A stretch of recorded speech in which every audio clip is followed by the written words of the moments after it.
안녕하세요. 비운 뒤 맑음 팟캐스트에 와주셔서 감사합니다. 저는 런던에 워홀을 와서 살고 있는 누빔이라고 해요. 지난번엔 파리 여행이 대주제였는데 이번엔 자잘하게 얘기하고 싶은 순간들이 정말 많았어요. 그래서 이번 에피소드에서는 그런 대주제 없이 6개의 코너로 나눠서 이야기를 해보려고 해요. 이번 주 제가 잘 산 템 소개부터 가장 기억에 남는 순간, 좋았던 콘텐츠, 그리고 제가 서빙 알바를 시작한 이야기, 요즘 새롭게 시작한 루틴인 모닝 페이지 쓰기, 그리고 마지막으로 멀티태스킹을 하지 말자는 저의 결심에 대해서 차례차례 이야기해 볼게요.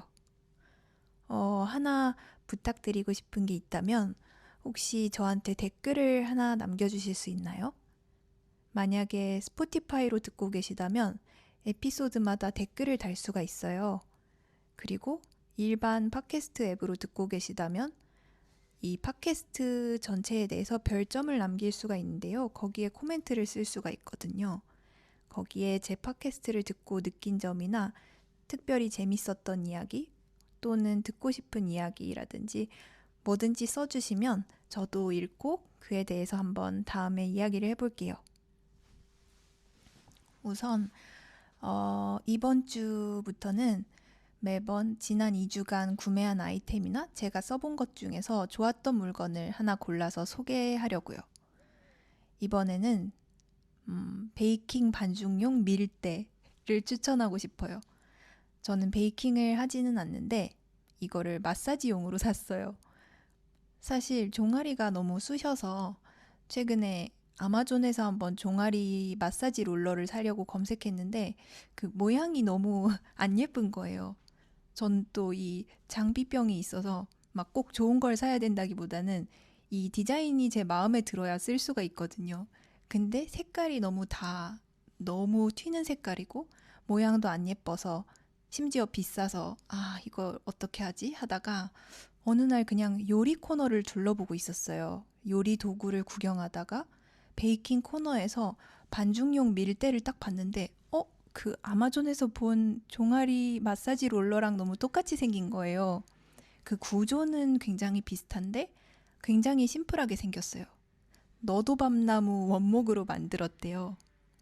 그래서 그냥 단순하게 딱 나무 깎아서 만든 밀대인데 이게 또 3파운드밖에 안 하더라고요. 그래서 건졌다 이러고 집에 가져와서 한번 제 종아리와 허벅지를 반죽을 해봤어요. 그냥 이게 양쪽 끝을 두 손으로 잡고 의자에 앉아서 허벅지랑 종아리에 대고 막 반죽을 하듯이 사정없이 밀면 돼요.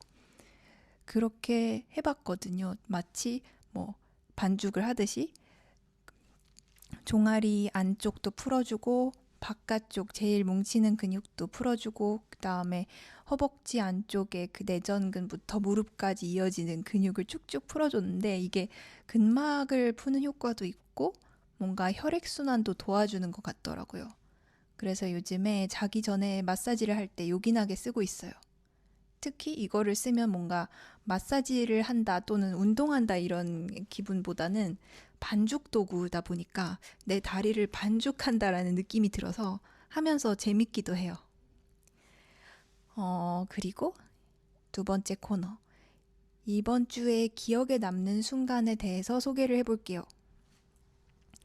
제가 저번 주에 아마 이 집 여기 지금 사는 킹스턴 집으로 이사 오자마자 녹음을 했을 거예요. 그래서 그동안 이삿짐도 정리하고 많은 일들이 있었는데 그 중에서 가장 기억에 남는 순간은 아무래도 예전 집에서 제 플랫메이트가 키우던 고양이인 엘리와 헤어져야 했던 순간이에요. 그동안은 플랫메이트가 계속 고양이를 돌봤고 저는 그냥 이제 가끔씩 귀여워하면서 사진 찍고 간식 주고 놀아주는 정도였는데 제가 이사 가기 열흘 전에 플랫메이트가 장기간 여행을 떠났거든요. 그래서 집을 비우게 돼서 저한테 고양이 시터 역할을 맡겼어요. 그래서 그 열흘 동안 엘리랑 단둘이 그 집에서 지내면서 거의 엄마 역할을 했어요. 그 전까지는 제가 그냥 이모 같은 거였다면 그 열흘 동안은 엄마였던 거죠. 매일매일 똥도 치우고 모래 갈고 밥 주고 그다음에 물 주고 청소하고 그러다 보니까 굉장히 애착이 많이 생겼어요. 엘리도 예전보다 저를 더 따르는 느낌이고 교감도 많이 했어요. 제가 이제 곧 이사를 가서 엘리를 못 보게 될 거니까 매일매일 엘리한테 그 사실을 주입했거든요. 알아듣든 말든 그냥 이렇게 말했어요. 나 이제 곧 이사 갈 거야, 엘리야. 보고 싶을 거야. 잘 있어야 돼. 이런 식으로 맨날 말했어요. 막 한국어로 얘기하기도 하고 영어로 말하기도 하고 엘리가 알아들을지 모르겠지만 그랬더니 엘리도 뭔가 약간 제가 떠나는 걸 아는지 매일 밤 제 침대에 올라와서 같이 잤어요. 그 전까지는 항상 엘리는 그 자기 집에서 잤거든요. 그 캣타워에 올라가서 잤는데 제가 떠나기 일주일 전부터는 항상 제가 매일 밤 침대에 누우면은 딱 쩍 벌린 다리 사이에 그 공간으로 폴싹 올라와서 막 그루밍을 한 다음에 빵 굽는 자세를 하고 잠깐 졸다가 잠들더라고요. 그런 엘리를 지켜보는 순간이 너무너무 행복했어요. 일단 귀여워서 계속 변태같이 사진을 찍게 되더라고요. 엘리가 막 그루밍 하는 것도 찍고 조는 것도 찍으면서 혼자 막 키득키득거리고 그럼 또 엘리가 깨서 저를 막 째려보고 그 순간순간이 너무 좋았어요. 그리고 특히 귀여웠던 거는 아침마다 되게 예의 바르게 저를 깨웠어요. 막 뭐 야옹거리거나 제 몸 위로 올라오지 않고 그냥 제 머리맡에 살짝 올라와서 제가 죽은 건지 아닌지 확인을 해보는 것 같더라고요. 이 인간이 숨은 쉬고 있나? 라고 그걸 궁금해하듯이 제 코에서 바람이 나오는지를 킁킁거리면서 확인을 하더라고요. 그렇게 냄새를 맡다가 제가 그걸 느끼고 딱 깨면은 비로소 안심이 됐는지 아니면은 이제 밥 달라고 해도 되겠다 싶은지 딱 내려와서 야옹야옹 거리더라고요. 사실 그 전까지는 제가 풀매랑 살면서 풀매가 하도 집 밖으로 안 나가고 맨날 집에만 24시간 있으니까 그게 되게 불편했는데 이번에 엘리랑 둘이서 열흘간 지내다 보니까 비로소 그 풀매의 마음이 이해가 가더라고요. 왜 그렇게 집 밖으로 안 나갔는지. 이렇게 고양이가 귀여운데 어떻게 밖에 나가겠나. 저도 거의 열흘 동안 밖에를 거의 안 나가고 하루 종일 집에 있으면서 엘리랑 지냈어요. 그리고 엘리가 되게 독특한 게 물을 그냥 고양이용 물그릇에 담아주면 잘 안 마셔요. 그리고 사람이 마시는 그 유리컵이 있는데 엘리가 특히 좋아하는 어떤 유리잔이 있어요. 거기에 물을 담아서 직접 건네줘야 다가와서 물을 마시는 고양이에요. 근데 굉장히 성격이 조심스러워서 평소에는 이렇게 컵에 물을 따라서 내밀어도 바로 안 마시고 한 3번 정도는 주위를 빙글빙글 맴돌면서 막 쳐다보다가 다가와서 냄새를 킁킁 맡고 간보다가 할짝할짝 하면서 조금씩 마시기 시작해요. 근데 제가 떠나는 날 아침에는 딱 한 번만 냄새를 맡더니 바로 물을 마시더라고요. 그 순간이 별거 아닌 것 같으면서도 되게 감동이었어요. 마치 조선시대의 기미상궁이 수라를 먼저 맛봐야 되잖아요. 왕이 먹기 전에. 근데 왕이 그냥 그 대령숙수를 신뢰해서 기미상궁한테 됐다고 하고 그냥 먼저 수라를 드는 걸 보는 그런 느낌이랄까? 이건 아마 제가 최근에 폭군의 셰프라는 드라마에 너무 과몰입해서 이런 생각이 든 걸 수도 있는데요. 아무튼 엘리랑 보낸 그 열흘 동안 제가 뭐 이사 가야 되니까 짐도 싸고 그리고 약간 싱숭생숭한 마음도 많이 들었는데 그때 엘리가 제 주변에 이렇게 다가와서 마치 TV 보듯이 짐 싸는 저를 막 관람을 하더라고요. 그리고 몇 번은 캐리어 안에 들어가기도 했어요. 그게 너무 귀여워서 그리고 또 제가 막 원피스를 정리를 하는데 원피스 끈이 막 흔들리는 거예요. 근데 평소에는 제가 생쥐 달린 그 장난감 낚싯대를 막 흔들어도 쳐다도 안 보다가 이번에는 제 원피스 끈이 너무 재밌는지 계속 그거를 잡으려고 막 고개를 빙글빙글 돌리는 거예요. 그래서 오랜만에 막 짐 싸는 와중에 엘리 놀아주는데 더 심취하고 그랬어요. 마지막 날 아침에는 좀 많이 슬펐어요. 지난 열흘 동안 엘리랑 그 동침했던 침대에서 이불도 전부 다 걷어내고 그다음에 서랍도 다 비워서 방이 텅 비었거든요. 그래서 제가 나갈 준비를 하고 있는데 엘리가 되게 어리둥절한 듯한 그 발걸음으로 천천히 방에 들어가서 아무것도 없는 그 침대에 동그만히 앉아서 저를 딱 쳐다보는데 그게 너무 슬프더라고요. 사실은 영국에 와서 이제 6개월 됐는데 아직까지도 뭐 한국에 있는 가족이 그리워서 울어본 적도 없거든요. 근데 엘리랑 헤어지는 게 너무너무 아쉽고 슬퍼서 2번이나 울었어요. 제가 엄청 청승맞게 또 보고 싶을 거야 이러면서 막 꺼이꺼이 울었어요. 눈물을 뚝뚝 흘리면서 우는데 엘리가 또 저한테 조용히 다가오더니 눈물을 훔쳐가지고 제 손가락에 이렇게 눈물이 방울방울 맺혀 있었는데 그거를 와서 핥아주는 거예요. 저는 고양이를 키워본 적이 없고 이렇게 열흘 동안 고양이를 돌보면서 지내는 게 처음인데 아, 이래서 사람들이 동물과의 교감에 대해서 얘기를 하는구나 비로소 느꼈어요. 지금도 제 핸드폰 배경화면에는 엘리의 사진이 여러 장 있답니다. 이렇게 터치하면 계속 사진이 넘어가게 설정을 해두고 틈날 때마다 보고 있어요. 3번째 코너는 이번 주에 좋았던 콘텐츠. 여기 킹스턴으로 이사를 오고 나서 동네 영화관에서 영화 사운드 오브 뮤직을 상영한다는 광고를 봤어요. 그거를 보자마자 이건 봐야 돼 하고 바로 예약을 해서 보러 갔는데요. 왜냐하면 사운드 오브 뮤직은 제 인생 영화 중에서 딱 하나를 꼽아라 하면은 꼽을 그런 영화거든요, 저한테. 저는 중학교 때 이 영화를 처음 봤어요. 그리고 완전히 빠져들었어요. 15살 때였을 거예요. 그때 처음 봤을 때 어떤 걸 느꼈는지는 정확히 기억이 안 나지만 그 해의 여름방학에 저는 거의 날마다 사운드 오브 뮤직을 봤어요. 저희 부모님이 맞벌이셔서 항상 집이 비어 있었는데 동생한테 매일 그냥 일어나면 우리 사운드 오브 뮤직 또 볼까? 이렇게 얘기하는 게 일상이었어요. 그때마다 동생은 응 하고 그냥 제 옆에서 나무블록 쌓기를 하면서 같이 영화를 봤죠. 동생은 초등학생이었거든요. 저는 그때 뭐 거기 노래가 굉장히 많이 나오잖아요. 근데 무슨 뜻인지도 잘 모르면서도 영화에 나오는 모든 노래의 가사를 다 외워서 불렀어요. 무슨 싱얼롱 콘서트 보듯이 막 노래를 따라 부르면서 영화를 보고. 근데 거의 매일매일 똑같은 걸 또 보고 또 보면서도 전혀 질리지가 않았어요. 지금 생각하면 되게 신기한 일이에요. 그 이후로는 사실 그만큼 여러 번 본 영화는 없거든요. 한 10번까지 본 영화는 있어도 사운드 오브 뮤직은 거의 셀 수 없이 많이 본 것 같아요. 그리고 나서 거의 20년이 지났죠. 20년이 지난 지금 얼마 전에 영화관에서 오랜만에 그 영화를 봤어요.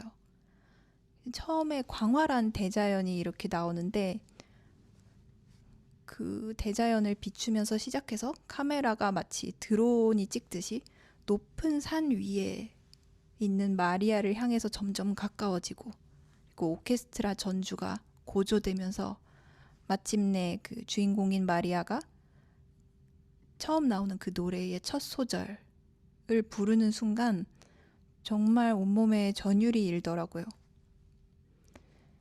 그 첫 소절과 함께 뒤에 이어지는 비브라토를 들으면서 뭔가 제 어린 시절이 같이 되살아나는 느낌이었어요. 흑백이었던 영화에 색이 입혀지듯이.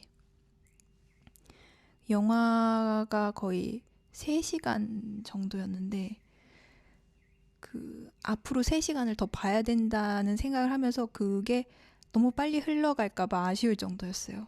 보는 내내 정말 행복하게 봤는데 이 영화를 다시 보면서 특별히 더 재밌었던 포인트는 15살 때 제가 그걸 봤을 때랑 관점이 달라졌다는 거예요.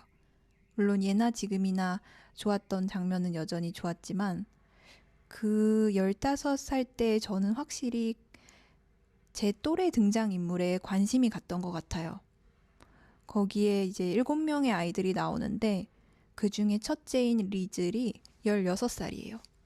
그래서 저는 그때 저보다 1살 많은 그 리즐한테 되게 감정이입을 했던 기억이 나요. 좋아하는 남자애를 두고 고민하는 거에 막 공감을 하고 거기 나오는 브리기타라는 또 예쁜 아이를 보면서 동경하기도 하고 근데 지금은 마리아에 저 자신을 대입하게 되더라고요. 마리아가 수녀원을 떠나서 처음으로 본트랩 대령의 집에 일하러 갈 때 그 설레고도 두려운 마음으로 노래를 부르는데 거기에 너무너무 공감이 갔어요. 그 가사가 사실 모든 노래가 다 가사가 좋지만 요즘에는 이 노래 가사에 너무 공감이 가서 한번 낭독을 해보려고 해요. 일단 한국어 뜻으로는 나는 항상 모험을 갈망했지. 예전엔 감히 해보지 못한 일들을 하고 싶었어. 이제야 모험이 내 눈앞에 닥쳤는데 왜 이렇게 두려운 걸까? 영어 원문으로는 I've always longed for adventure, to do the things I've never did. Now here I'm facing adventure. Then why am I so scared? 라고 하는데 이거 들으면서 나도 뭔가 두려운 순간이 들 때 이 노래를 배경음악으로 깔아야겠다 생각했어요. 사실 마리아는 수녀원의 골칫거리로 여겨졌잖아요. 맨날 노래 부르면서 다니고 휘파람 불다가 미사에 늦고 그랬던 마리아가 아이들을 그것도 7명이나 되는 아이들을 제대로 돌볼 수 있을까 이런 생각이 들잖아요. 마리아 자신도 그런 생각을 하면서 자기 스스로에게 의구심을 가졌고 근데 그런 마리아가 정말 진심으로 아이들을 대하고 금세 마음을 얻고 아이들뿐만 아니라 본트랩 대령까지 그 가족의 삶을 긍정적으로 변화시키는 거를 보는데 그거 자체가 너무나 위로가 되더라고요. 영화를 보면서 거기 나오는 7명의 아이가 한편으로는 제가 돌봐야 할 여러 가지 모습의 제 자신 같기도 했어요. 그 7명의 아이들이 각자 다 캐릭터가 있잖아요. 수줍음이 많은 아이도 있고 장난꾸러기도 있고 사람들이랑 어울리는 것보다 책을 더 좋아하는 아이도 있고 마리아는 그 한 명 한 명을 굉장히 진심으로 대해줬죠. 노래도 한번 불러본 적 없고 도레미조차 모르는 아이들을 뭐 다그친다거나 한심해하지 않고 그 개 이름에 이름을 하나씩 붙여서 알려주고 애들이 짓궂은 장난을 쳐도 웃어 넘기고 그리고 옷감이 없으면 커튼으로 옷을 지어 입히기도 하고 아이들이 누려 마땅한 것들을 누리게 해줬죠. 또 천둥이 치는 밤에는 애들이 막 무서워서 방에 찾아오면 뭐 이런 걸 무서워하니 하고 돌려보내는 게 아니라 무서울 땐 좋아하는 걸 떠올려봐 하면서 노래를 불러줬잖아요. 이거를 보면서 나도 나중에 아이가 생기게 된다면 그런 엄마가 되어주고 싶다라는 생각을 했어요. 근데 사실 뭐 지금 남편은커녕 남자친구도 없는 상태에서 할 고민은 아닌 것 같아서 일단은 저에게 스스로 그런 사람이 되어주자. 마리아 같은 사람이 되어주자라는 생각을 했어요. 4번째 코너. 제가 레스토랑에서 최근에 서빙 알바를 시작했어요. 영국에 온 지 거의 이제 6개월이 다 돼 가는데요. 드디어 알바를 시작한 거예요. 예전에는 한 집에 딱 정착을 하지도 못했고 무릎에 자주 탈이 나서 무리하면 안 될 것 같기도 했고 또 알바 공고가 은근히 마땅한 게 없었고 그나마 제가 지원한 것도 떨어져서 알바를 안 하고 또는 못 하고 있었는데 드디어 저한테 잘 맞는 자리가 하나 났어요. 여기는 관광객은 별로 없고 로컬 대상으로 장사를 하는 작은 스시집이에요. 그래서 매장이 크지가 않아서 계단을 오를 일도 없고 많이 걸을 일도 없어서 저한테 딱이라고 생각을 했어요. 제가 할 일은 일단 오픈할 준비를 하고 손님이 오면 안내하고 주문을 받고 음식이 나오면 서빙을 하고 테이블을 치우고 간간히 전화로 이제 예약 문의가 들어오면 예약을 받고 장사가 끝나면 마감하고 청소하는 일. 이건데요. 사실 저는 이런 알바 경험이 별로 없어요. 요식업에서 그나마 일해본 거라면 고3 때 수능 끝나고 동네 이탈리아 레스토랑에서 딱 크리스마스 시즌에 3일간 일할 알바를 뽑았거든요. 그때 친구랑 같이 일했고 그 다음에 커피빈에서 방학 동안 일할 알바를 뽑아가지고 그때도 주문 받고 뭐 치우고 이런 일을 했어요. 바리스타는 따로 있었기 때문에 뭐 음료를 만들 일도 없었어요. 저는 사실 음식에 대한 두려움이 좀 있었어요. 당연히 먹는 거는 예전부터 굉장히 좋아했는데 요리는 뭔가 막연히 무서웠어요, 그냥. 제가 잘 할 수 없는 일이라고 생각을 해서 요식업에서 일해야겠다는 생각은 아예 거의 안 해봤고 그 이후에 제가 한 알바도 생각을 해보면 뭐 대학교 도서관에서 그냥 책이나 DVD 빌려주고 이런 일이었고 DVD라고 하니까 너무 옛날 사람 같긴 하지만 아무튼 그리고 공연장에서 안내하는 알바 그리고 영어 과외 이런 것들을 주로 했었어요. 여기 와서도 영국에 와서도 사실 제일 자리가 많이 나는 알바는 요식업인데요. 바리스타를 하거나 아니면은 레스토랑에서 서빙을 하거나 아니면은 뭐 편집샵이나 이런 데서 판매 알바를 하거나 이런 게 있는데 제가 체력도 뭔가 안 좋고 무릎이 잘못되면 더 고생하게 될 테니까 생각도 안 하고 있다가 하도 다른 대안이 없으니까 이번에 반신반의하면서 시작을 했거든요. 이 스시집에서 트라이얼을 딱 마치고 첫 알바를 가는 날 가기 전에 엄청나게 긴장이 되더라고요. 왜냐면 딱 그 서빙하는 알바생은 저 한 명이었거든요. 그리고 주방 보조하시는 분 한 명, 그리고 셰프님 이렇게 있기 때문에 되게 떨렸어요. 근데 그리고 떨리니까 그 노래도 틀었어요. 마리아가 부르는 마리아가 처음에 본트랩 대령 집에 갈 때 부르는 노래 그거를 막 틀어놓고 나갈 준비를 했는데 근데 몇 번 나가서 일을 해보니까 또 은근히 적성에 맞더라고요. 이게 청소하고 테이블 치우는 것도 나름 제가 치우고 나면 깔끔해지니까 그거를 보는 게 뭔가 기분이 좋았고 제가 음식을 워낙 좋아하다 보니까 손님이 매번 뭘 시킬지 되게 궁금하기도 하고 딱 스시가 나오면은 그걸 갖다 주는 일도 나름 재밌었어요. 물론 제가 손님으로서 뭔가 레스토랑에서 밥 먹을 때는 영어를 써봤지만 손님을 응대하는 영어는 써본 적이 없어서 그게 제일 어렵긴 하더라고요. 저는 이번 기회에 영국인들이 땡큐를 정말 많이 한다는 거를 다시금 느꼈어요. 뭐 미안하다는 말도 하루에 47번 한다 그랬나? 어딘가에서 뭐 연구 결과를 본 것 같은데 영국 사람들이 그 땡큐 소리를 되게 많이 하더라고요. 제가 뭘 갖다 줄 때마다 하도 고맙다고 하니까 나중에는 거기에 매번 대답을 어떻게 다르게 할지 그게 고민이더라고요. 영어도 영어지만 손님이 만족할 수 있게 친절하게 응대하는 게 되게 중요하잖아요. 그래서 제가 첫 알바 가기 전에 친구한테 한번 팁을 물어봤어요. 예전에 패밀리 레스토랑에서 오래 일했던 친구가 있는데 되게 사람들을 기분 좋게 해주는 그런 재주가 있는 친구거든요.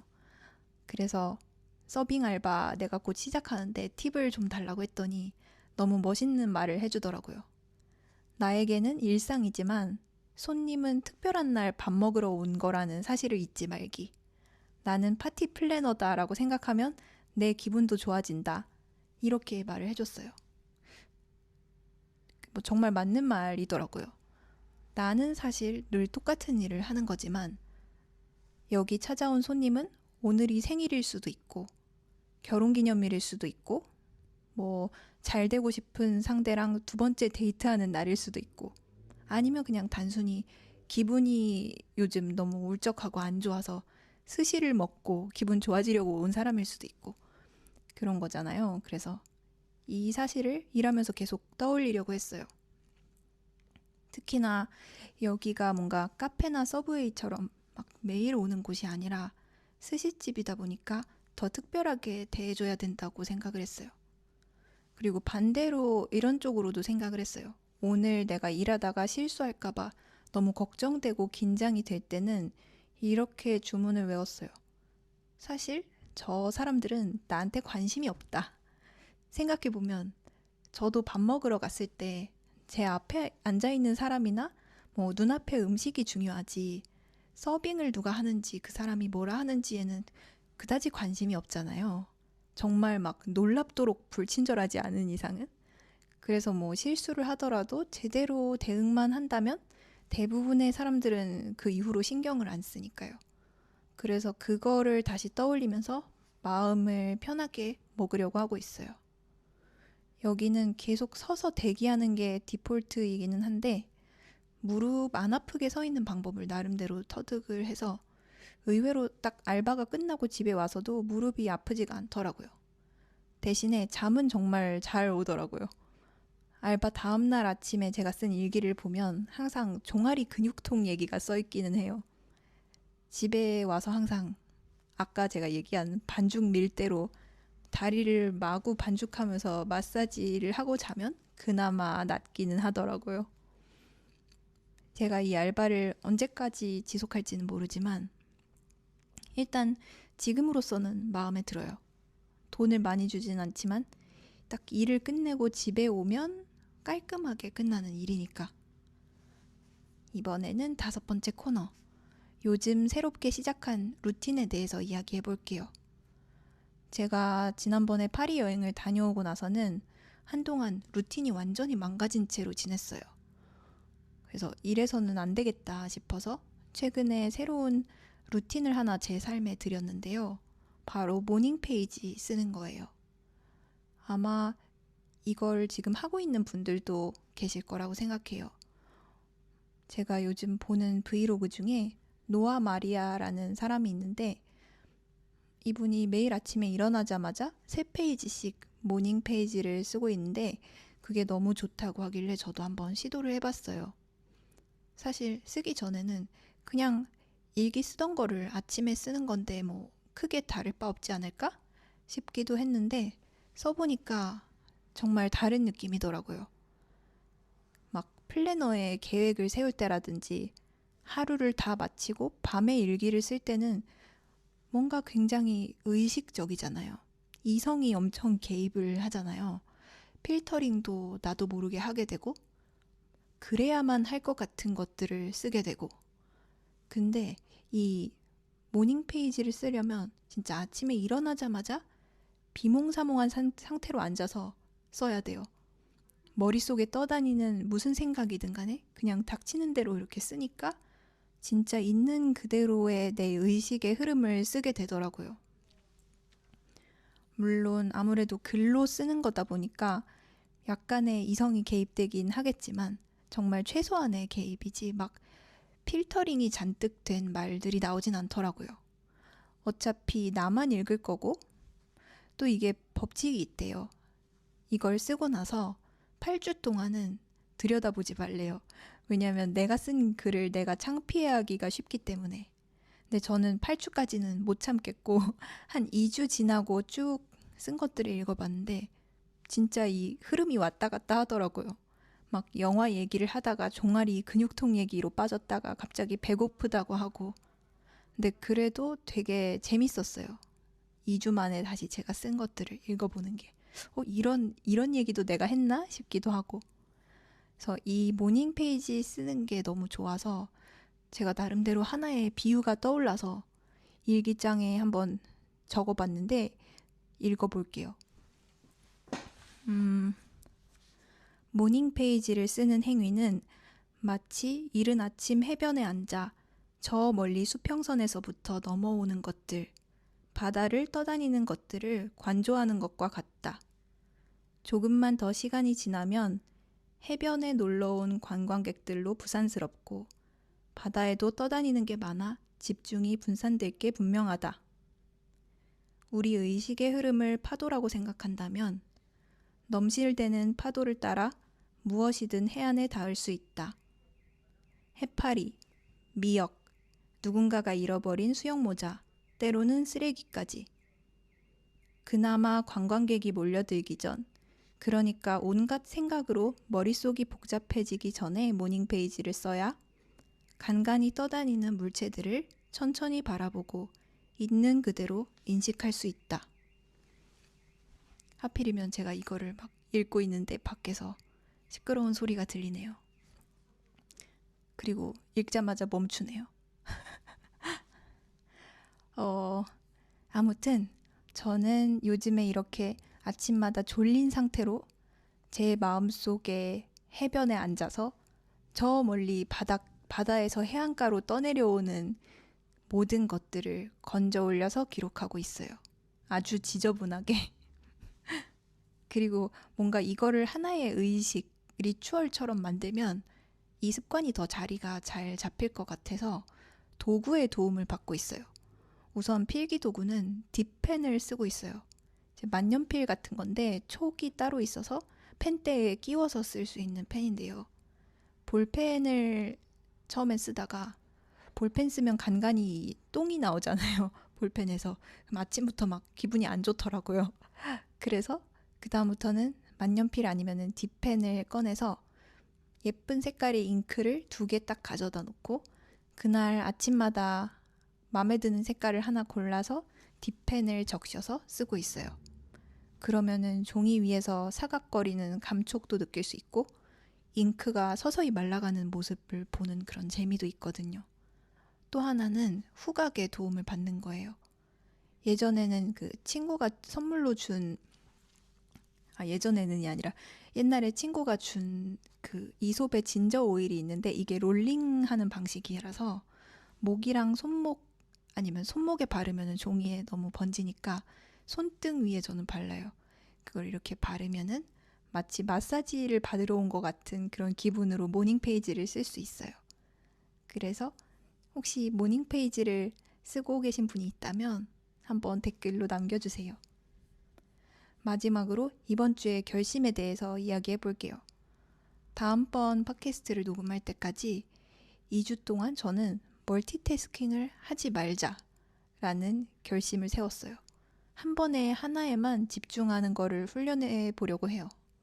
사실 예전에는 이게 됐는데 저도 모르게 이 릴스와 쇼츠를 보면서 빠르게 전환되는 자극에 너무 길들여지다 보니까 자꾸만 동시에 여러 가지 일을 하게 되더라고요. 그런 사람 아마 많을 거예요.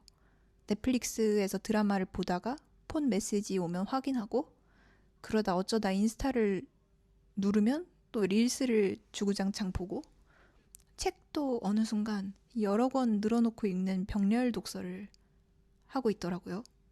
예전에는 한 권 다 뗄 때까지는 그것만 읽었는데 사실은 우리가 멀티태스킹이라고 하긴 하지만 몸이 내가 여러 개가 아닌 이상은 실제로 동시에 여러 가지 일을 하는 건 불가능한 일이잖아요.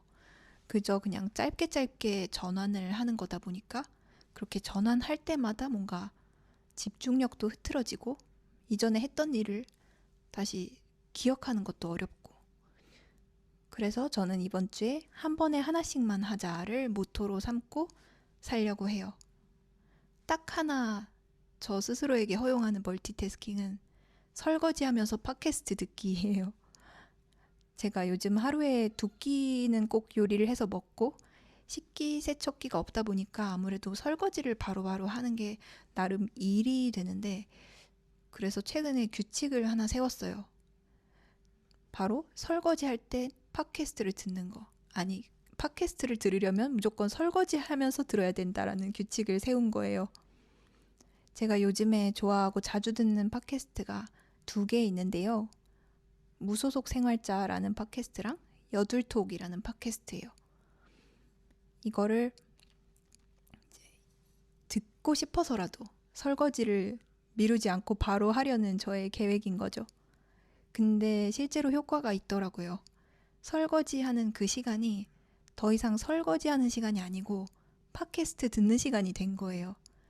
만약에 들으면서 설거지를 하다가 설거지가 끝났다? 그럼 무조건 팟캐스트도 꺼야 되는 걸로 정했어요. 갑자기 이걸 들어주시는 여러분들은 제 팟캐스트를 언제 듣는지 궁금해지네요. 집안일을 하면서 들으시나요? 아니면 출근 준비하면서? 아니면 퇴근길에? 아니면 자기 직전에 틀고 듣다가 잠드는 분도 있으신가요? 나중에 이것도 생각나면 댓글로 한번 남겨주세요. 그러면 여기까지 들어주셔서 감사합니다. 저는 이제 나갈 준비를 하고 서빙 알바를 하러 떠나보려고 해요. 그럼 2주 뒤에 또 비구름을 비우러 찾아올게요. 아마 2주 뒤에 녹음할 때는 제가 또 파리 여행에 대해서 이야기를 하게 될 것 같아요. 왜냐하면 다음 주에 제가 또 파리에 가거든요. 이번에는 혼자 가는 거기 때문에 오롯이 파리를 딱 느끼고 와서 저의 감상을 얘기해 보겠습니다. 그러면 잘 지내시고 다음에 또 만나요. 안녕.